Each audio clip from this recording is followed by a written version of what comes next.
كأن حد بيلعب بجهاز تحكم في الكوكب في الكواليس.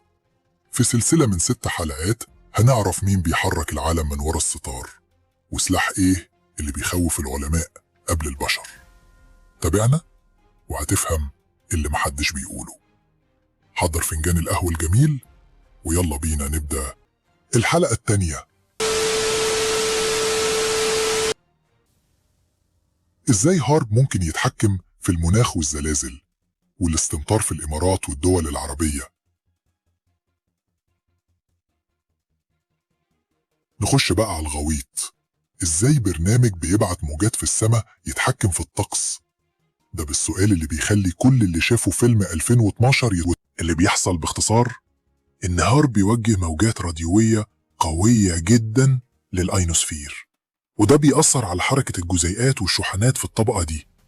لما تتغير الجزيئات دي الضغط الجوي والحرارة والرياح بيتغيروا، وده ممكن يؤدي لعواصف، فيضانات، جفاف، إلخ. وفي تجارب حصلت فعليا زي تجربة الاستمطار الصناعي في الإمارات.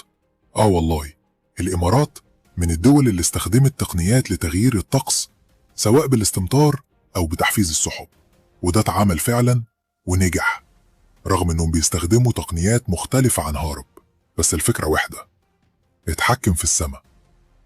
أما عن الزلازل، في ناس بتقول إن الزلزال بيبدأ لما تتغير حركة الألواح التكتونية، ولو قدرت تغير ضغط الأرض من فوق ممكن تشجع الزلازل تحت. يعني تضرب موجة جامدة فوق منطقة زلزالية، الأرض تقولك بوم، الحلقة دي انتهت. بس ما تقفلش، الحلقة الجاية هتكون عن زلزال حايتي واللي بيقال إن هارب هو اللي عمله.